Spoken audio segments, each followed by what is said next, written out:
everybody discuss. I don't condone, and I spend most of my time these days advocating to the youth against doing some of the dumb shit that I've done in the past.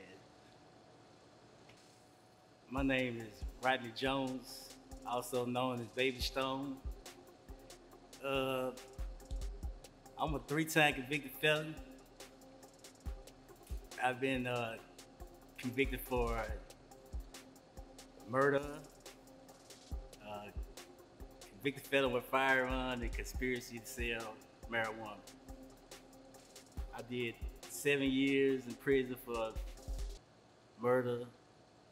I served most of my time in Parch, Mississippi, State Penitentiary, Mississippi. I'm from Jackson, Mississippi, an area known as the Queens. I think I made a cop my first charge when I was like 15. I caught a carjacking charge. I rented a car from a crackhead. We ended up running to the crackhead with me and my homeboy riding. I ain't turned the car in on time, and when we seen him, we tried to run over his ass. And end up, he called the police. We ended up getting a carjacking charge, but the charge later dropped. I think that was like my first charge when I was like 15. Hey man, I've been, I probably was 12 or 13, you know what I'm saying? Because I just seen a lot coming up. I had uncles that was in the game, I didn't really just learn things from running down the street. I seen a lot of stuff just right around me, you know what I'm saying? People in my family that were doing things. Yeah, I was like 12, 13, man, and like I said, I just seen a lot coming up. Like I didn't have to run down the street, to see what was going on because I seen a lot, right around, you know what I'm saying, uncles and cousins and stuff like that, you know what I'm saying. So I learned the game early on, you know what I'm saying, just observing. My first time getting jammed up, going to prison, I was 17 years old, and it was a guy that owed me some money, man, a little drug debt. He owed me some money, and just ended up having a misunderstanding. I ended up shooting, and he ended up dying, and I was sentenced to life in prison. I spent like 4 years in prison before I had my case overturned by the Supreme Court. I had my case overturned uh, for what they say was double hearsay. I ended up taking the trial. They gave me a life sentence. The Supreme Court of Mississippi reversed it for double hearsay, and they remanded me back to the lower courts. When I came back to the lower courts, I ended up accepting a plea bargain for 20 years, 11 years suspended, 9 years to serve, and I served 7 years of it, making parole. I got jammed up. I went in May the 5th, 97. I got out May the 5th of 2004. A lot of people try to praise prison, man, but you know what I'm saying? It ain't nothing shit good about to be glorified about prison, you know what I'm saying? She just think as a 17-year-old kid, 18 years old, going into prison around a bunch of grown men, you know what I'm saying? Like I say, that's basically why the name of Baby Stone come from, you know what I'm saying? Because, when I was locked up, I was around, I was affiliated with the Black Peace Stone, but when I came in, it's like I was the youngest amongst all of them, coming in. So that's where the name Baby Stone from. All the older brothers just like, shit, that's Baby Stone, you know what I'm saying? That's Baby Stone. So, that's where the name came from. It just stuck. But, I got a lot of, you know what I'm saying, love, you know what I'm saying? I just, I learned the rope, man. I tell anybody that the time that I spent in prison was, I learned more than I could have learned at any 4-year college, you know what I'm saying, any university, man, you know what I'm saying? Because I learned not just about life and about how to become a man, you know what I'm saying, but I took a lot of time to educate myself. I got my GED. I also got a trade in diesel mechanics, you know what I'm saying? I took it upon myself, Prison, it's nothing there's rehabilitation about prison. You know what I'm saying? Only rehabilitation come if you choose to do that yourself. You know what I'm saying? So I chose, to do something constructive with my time. It was a blessing that I was able to get out that license by the grace of God, bro. So when I came back and had a chance to get out, bro, I said I'm gonna take this time that I got left, bro, and make the best of it. You know what I'm saying? And come out and do something better with myself. So, what was your street cred? What was you known for? Man, I was a young, wild, you know what I'm saying, shoot. You know, I had a clique of cats, you know what I'm saying? We used to be known as the Hilltop Posse, you know what I'm saying? We were known to come get it, you know what I'm saying? We was like, one of our favorite sayings was like, bro, if you ain't a part of the team, then you shark food, you know what I'm saying? So, bro, we did a lot, you know what I'm saying? I once said, bro, I probably committed every crime in the book to set rate. You know what I'm saying? I always thought of myself to be too player, you know what I'm saying, to be taking some pussy. So that's one thing I ain't never participated in. But we damn did put our hand in there and everything else at one time or another. The Dirty Diver Crew, we got what that name came from one of my OG partners, man. Old Ball, rest in peace, you know what I'm saying? He gave us that name, but it was me and my homeboy, we was young, man. We was just out there, you know what I'm saying? We was doing a lot. And he gave us that name. He said, man, y'all, they young. They in Pampers.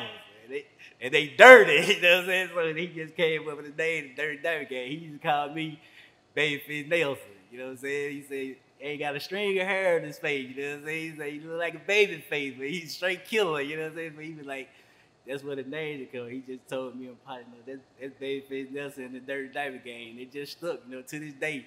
I got homeboy, you know, we go way back 20, 30 years. You know, they see me now. What up, Dirty Diver Gang? You know what I'm saying? Just something that stuck over the years. Snitching. How do I feel about snitching? My thing is this. I feel that anybody that's is a willing participant in any criminal activity, if you get caught, then you just gotta go down with the ship. You know, that's just my feeling of it. You know, but in my circumstance, you know, every time I've been in prison, somebody that snitched on me. You know what I'm saying? I never had the opportunity to be arrested on my own, to just get caught up for anything on my own. It's always somebody on the other end that had something to do with me getting locked up. So what I feel about snitches, like our old school says, snitches need to get some stitches. You know what I'm saying? 1,000 some ditches. Because, like I say, bro, if you're a known participant in it, bro, you know, you got to ride with it.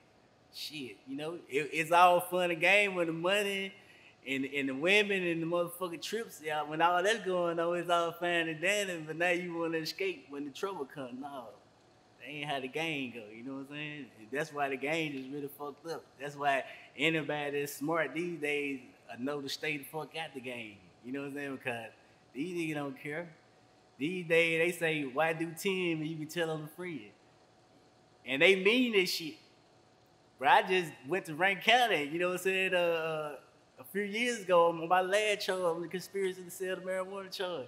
Bro, these folks got a fucking phone on his own where a motherfucker can call directly to the DA and get these motherfucking information. And I'm talking about motherfuckers using this bitch every day. This bitch is somebody always on this motherfucker.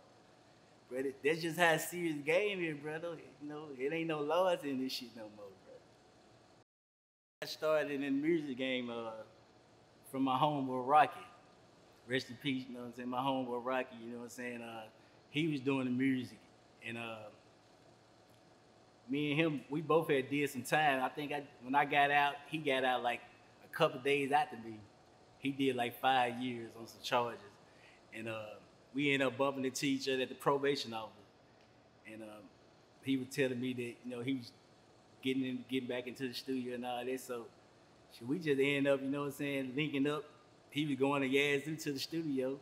So I just started riding with him, you know what I'm saying? And we recorded a couple songs, but like probably a month, man, not even 2 months. After we got out, bro, you know, bro committed suicide, you know what I'm saying? But one thing that stuck with me, you know, before he died, he called me a few days before he died, and he was like on something like, bro, if I can't do this music, I want you to do this music, you know what I'm saying? And you know, me not understand, you know, having foresight now what he was trying to tell me, you know what I'm saying? So after he died, man, you know, I just took it upon myself, bro, you know, along with a couple more of the homeboys, man, to just keep his dream going, you know, because I never had no motherfucking intention of rapping, man. You know what I'm saying? Me, I never even went to clubs, bro. I had robbed too many motherfucking niggas to even go to clubs. I didn't go to clubs, you know what I'm saying? So the rap thing was never my intention, bro. But, you know, like I say, God have a way of bringing things his way, you know what I'm saying? I didn't make in the music when I was locked up. I had a life sentence, bro. My focus was on getting out. Man, I spent most of my time reading, man, you know, law books, things of that sort, you know. My first my first thing that really just came with me doing the music was I ran to a homeboy that I had been locked up with. Rest in peace, my homeboy Big Shine. I ran into him when I got out. And he was doing a show.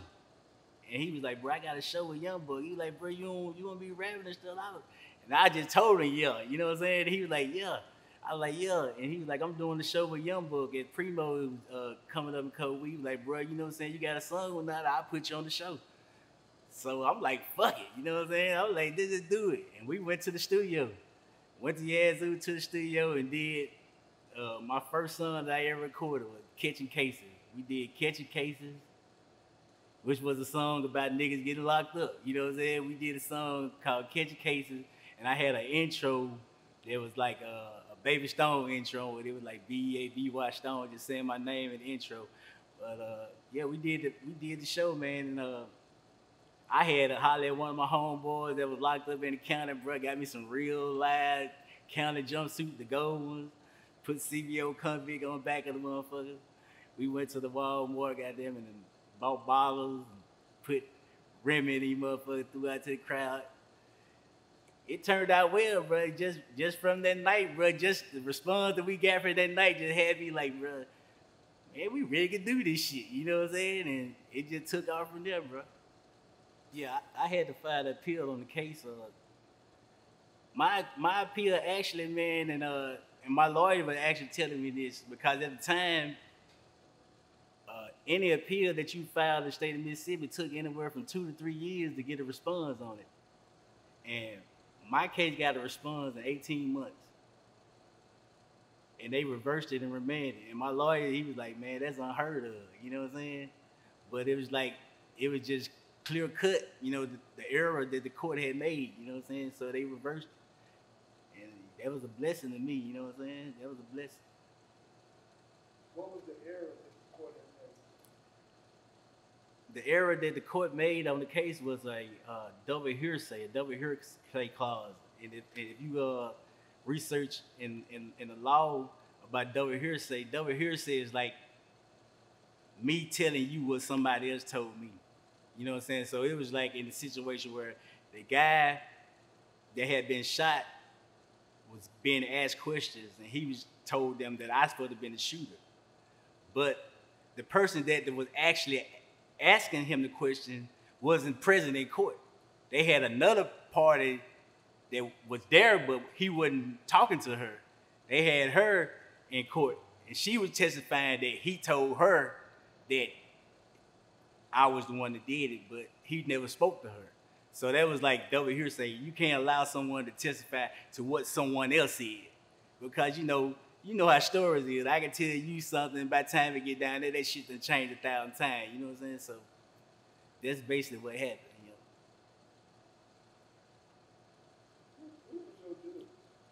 know. I had the senior, in my case, my judge on the case, I had the senior judge at the time that was over all the judges in Hinds County, which was Judge Hilburn. Yeah, Wilburn Hilburn, I think that was his name. So how did you feel when you got news that your case had been overturned on appeal? Man, when my case got overturned, I was overjoyed, man. I never forget that moment or that day. You know, I was at Unit 32, D building, Parchman. Never forget lockdown unit. And I was on the last cell on the tour. And when they came down from mail call, man, and they had the legal mail for me to sign for it. So I knew it was something, you know. When I got that letter, man, and I opened it, and I just remember not even reading the whole letter. I just remember as I looked down and all I seen, and they had it in bold letters, reversed and remanded. And when I tell you, man, I fell to my knees and just tears of joy, man, just giving God praise, man. That was really, man, you know what I'm saying, one of the best blessings of my life, bro. you know what I'm saying? To be sitting where I was sitting, bro, you know what I'm saying? To get that news, it's like God had answered my prayers and gave me a second chance, you know what I'm saying? Like I say, after that, I served probably another 2.5 years after that because I had to go back.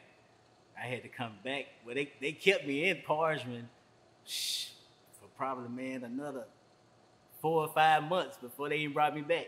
You know what I'm saying? Then they done sent me to 29. They trying to send me to the field every damn day.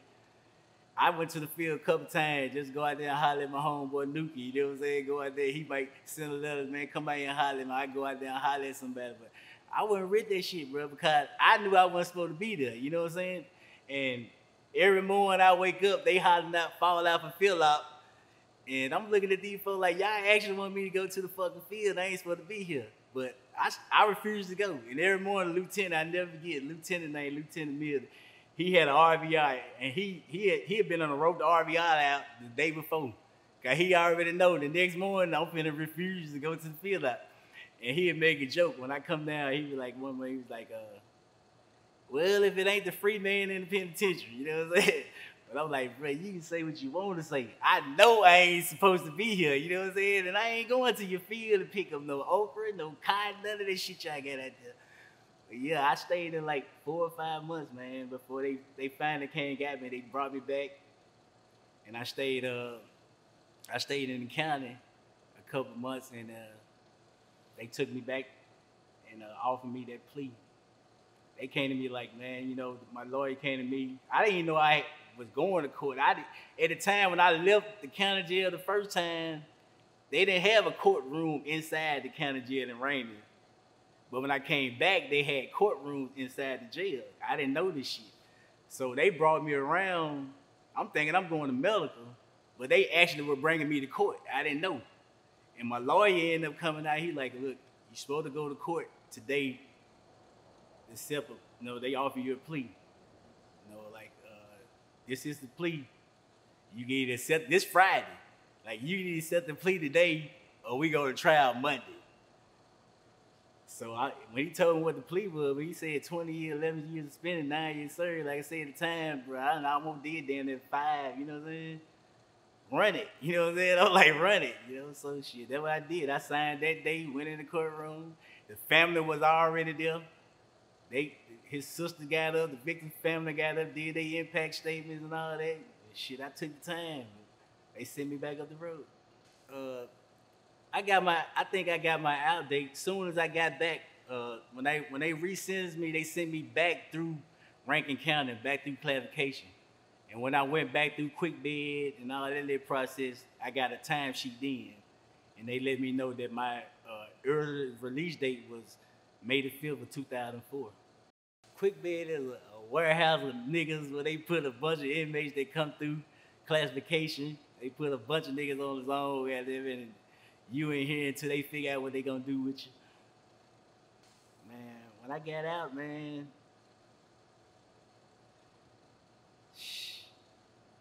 it was just a blur, bro, cause it was just so crazy, bro. When I got out, like so much shit was just coming. You know how you had your mind focused, like, bro, I want to do this, I want to try to do the right thing, but like the first day I got out, bro, I mean, it was crazy. I had partners coming at me talking about, bro, I got this lick, bro, I got these bricks, you know what I'm saying? It was just all type of crazy shit, bro. You know, like, I'm like, bro, I'm good right now. I'm cool. I'm like, and the crazy shit is, bro, and it's even to this day, I see this shit all the time, bro. You got niggas that come home, bro. Niggas don't never offer you nothing good. You know what I'm saying? A nigga want to give you some dope before they give you some money. I'm like, bro, just come home. Why would you want to give me something they gonna send my ass back to prison? You know what I'm saying? But this just the culture, the mind frame of our community, bro. A nigga give you ass a whole brick, bro, before he give you a couple $100. You know what I'm saying? That shit just crazy. But that's how it was when I came home, bro. It's like my brother, one of my brothers, bro, he was working at Piccadilly. He got me a job, dishwasher. Man, and when I say, bro, I did this shit about 3 days. My motherfucker feeding back and being wet in that motherfucker. Then I'm like, bro, these folks give me like $7 something. I'm like, bro, fuck this. I'm calling my partner like, bro, how many bricks you say you got? advice to anybody, bro, not to get jammed up, man, is surround yourself with positive people, bro, and find you a focus in life, bro. You know what I'm saying? Because an idle mind is the devil playground, bro. You know what I'm saying? If you sitting around in the motherfucking hood smoking weed and bullshit, bro, eventually trouble gonna find you. You know what I'm saying? You ain't gotta be looking for it. You know, I see this shit every day, man. Little kids just hanging out. You know what I'm saying? And the next thing you know, somebody dead. Or somebody done got robbed and you done got caught up in some shit that you didn't even know about. You know what I'm saying? So you gotta be careful about who you surround yourself with. You know what I'm saying? And like I say, get you a focus, man. Get you a fucking job. I tell niggas all the time, bro, you talk to a nigga that done sold keys and truckloads of motherfucking weed. But I can tell you firsthand, bro, I sit back and I envy niggas that done went to work, bro. These niggas done established themselves, bro, over the years, bro. You know, you make that money, but you take so many motherfucking setbacks and losses along the way that this shit don't damn near balance out, my nigga, you know what I'm saying? So I tell you, it ain't worth it. I tell these niggas all the time, fuck balling for 6 months and then go sit down for 6 years. That ain't worth a damn, you know what I'm saying?